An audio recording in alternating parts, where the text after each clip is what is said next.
ভাগৱত ভগৱান শ্ৰীকৃষ্ণৰ কথিত বাক্য। ভাগৱত হিন্দু ধৰ্মৰ এখন অতি মূল্যৱান গ্ৰন্থ। যদি কোনোবাই জীৱনত ভাগৱতৰ কথা মানি চলে তেন্তে তেওঁৰ সফলতা কোনেও ৰোধ কৰিব নোৱাৰে। কোৱা হয় যে জীৱনত যদি কিবা সমস্যা থাকে, যদি হতাশা হয় তেন্তে ভাগৱত পঢ়ক। পৃথিৱীৰ কোনো সমস্যা নাই যিটো ভাগৱতত সমাধান কৰিব নোৱাৰি। ই এক দৰ্শন। শ্ৰীমদ ভাগৱত একমাত্ৰ শাস্ত্ৰ যিয়ে মানুহক জীৱন যাপনৰ সঠিক পথ দেখুৱায়। গীতাই জীৱনত ধৰ্ম, কৰ্ম, প্ৰেম আদি সকলো পাঠ শিকায়।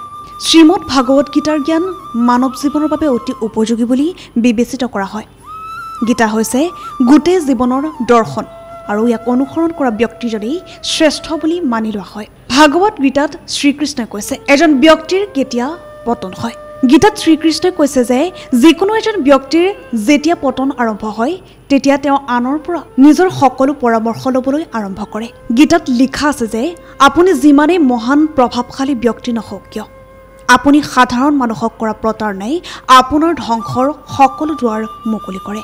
শ্ৰীকৃষ্ণৰ মতে কাৰো সমৰ্থন নোপোৱাৰ কাৰণে কেতিয়াও হতাশ হোৱাটো উচিত নহয়। কাৰণ কোনোবাই সহায় কৰক বা নকৰক, প্ৰতিটো কঠিন সময়ত ঈশ্বৰে সকলোকে সমৰ্থন কৰে। যেতিয়া অত্যাচাৰ কৰাজনক বা দুখ দিয়াজনক হাঁহি হাঁহি সহ্য কৰা হয় তেতিয়া সেই ব্যক্তিজনৰ প্ৰতিশোধ ভগৱানে নিজেই লয়। আনহাতে গীতাত শ্ৰীকৃষ্ণই কৈছে মানুহ কেতিয়াও অহংকাৰী হ'ব নালাগে। ই মানুহক অনুচিত সকলো কাম কৰিবলৈ বাধ্য কৰে আৰু শেষত এই অহংকাৰ ধ্বংসৰ কাৰণ হৈ পৰিব পাৰে।